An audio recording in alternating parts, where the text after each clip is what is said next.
So the WNBA put out a proposal, and it is, for me, this is a very weird time to be playing like kind of this is a bowl game to be played, because there's a 0% chance. A 0% chance, by the way. Because the players have effectively, they want the exact same salary cap, according to Annie Costable. They want 26% of total revenue instead of 27%, as in like bonuses, basically, as in payment, and also they want the cap to be the same year one. So even though they said, oh yeah, it's lower, they want the cap to still be lower. 9.45 million. They're seeking the exact same salary cap as before. The owners came back with 5 million. So basically, they have submitted the exact same response.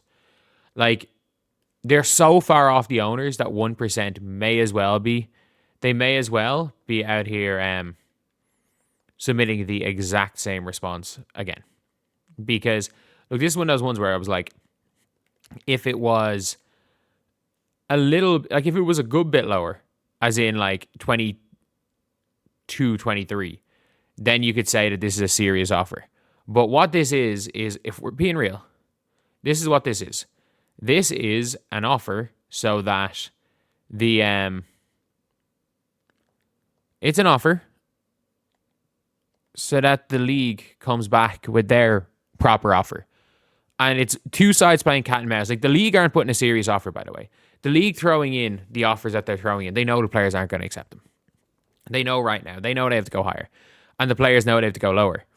It is two sides, pretty much not wanting to be the ones that, are the side that makes up, or kind of makes the final offer.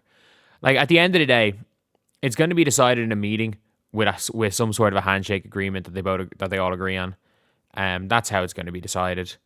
Like, at the end of the day, two sides giving proposals, I don't know how close they are to each other. And if the WNBA don't respond, don't literally offer a counter proposal by, I'm trying to think when, like realistically when they have for the counter proposal, I would say, so it's the 28th today. It's technically Saturday in Ireland. I reckon they have till, if they don't get back on Sunday, I think we can just assume there's going to be a delay. Because with the way that both sides are playing this negotiation, they are both just offering. They're both making like nearly zero concessions to the other.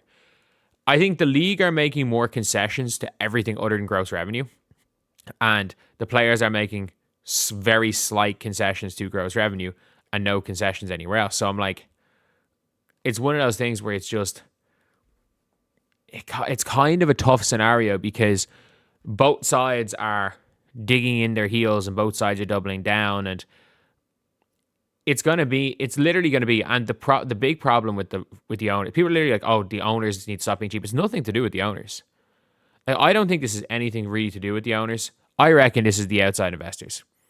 58% of the league is owned by outside investors who, let's be real, people are willing to eat losses if they're owning a sports team because it's like a status symbol to own a sports team.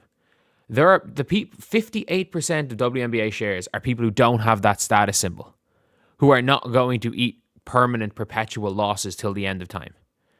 And you're going to have, like, until they buy out that other 58%, the players are going to have to get screwed a little bit, because you want to know who else is getting screwed? The team owners. The team owners are getting screwed. The players are getting screwed because they made deals with the devil to keep this league alive for 30 years. At the end of the day, both owners and players are, whatever is signed, both owners and players are probably going to get screwed. Like, in the grand scheme of things. My guess is my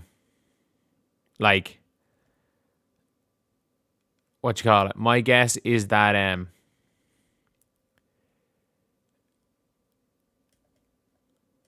wow. I also, apparently, they want a developmental slot. The league wants players that have played less than 5 years. And then the players are like, no. It has to be it has to be 7 years of service. So like imagine, like I mean, is you're coming into the league if you've done a super senior season at 23, 24 years old. You're coming in at 23, 24, and then all of a sudden you are like, that's what you're coming in at.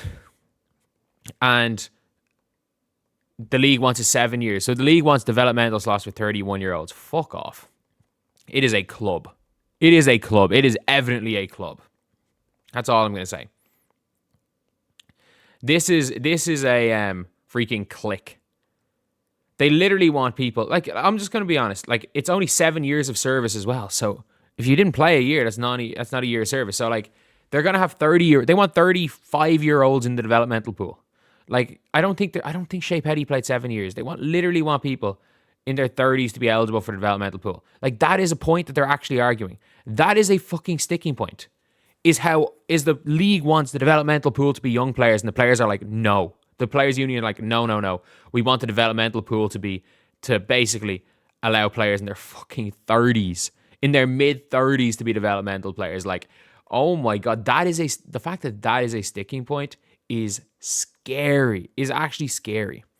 But look, at the end of the day, this is not going to get accepted. This is not that this isn't a serious offer from the players, because I think it is. Like, the players would be fine if this gets accepted.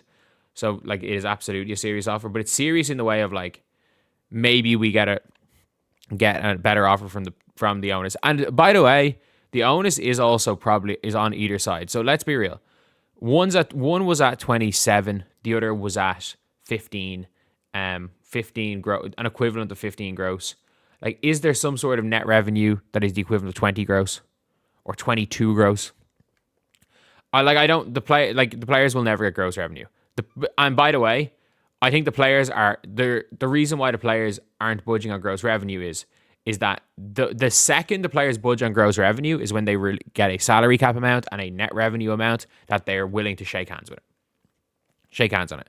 That is when the players aren't going to get gross revenue, but they're smart about it. Like, that is your biggest fucking bargaining chip, is the gross revenue.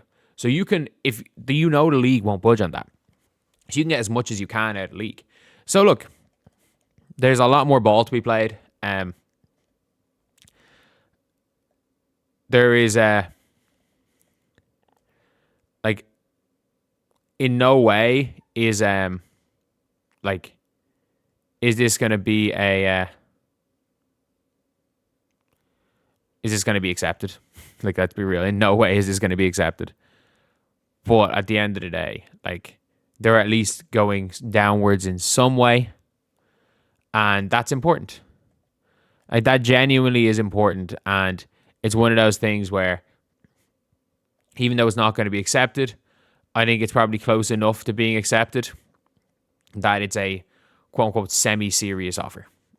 Because they've given a little bit of concessions. And again, would you rather the players give more concessions? Sure, but you'd also want the owners to give more concessions as well. Like, at the end of the day, you want both sides have to give concessions.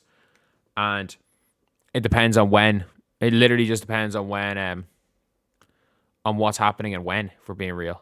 So yeah, that is pretty much it, lads. That's pretty much it. That is the video. This is not going to be accepted.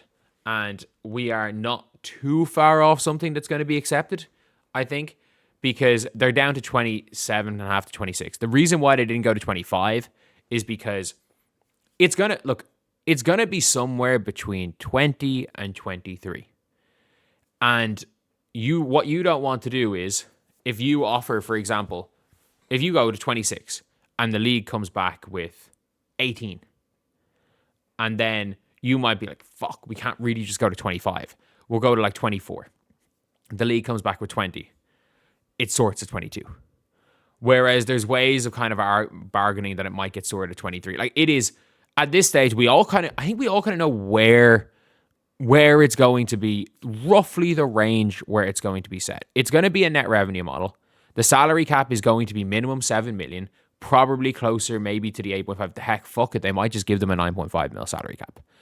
It's going to be minimum 7 mil salary cap. The players aren't going to get gross revenue, but they're going to get a net revenue percentage of 80 plus. And yeah, that is like, that's realistically what way this is going to work out. They're going to get a massive net revenue percentage, and it might be an equivalent of like a 21% gross. That's my assumption. I think we kind of all know where this ends, because they're not going to get gross revenue, but because of that, they're going to be able to argue everything. It is just how quickly they're able to bargain, because at the end of the day, this is now a game of chicken. This is a game of chicken at this stage, and the owners have a lot less to lose than the players.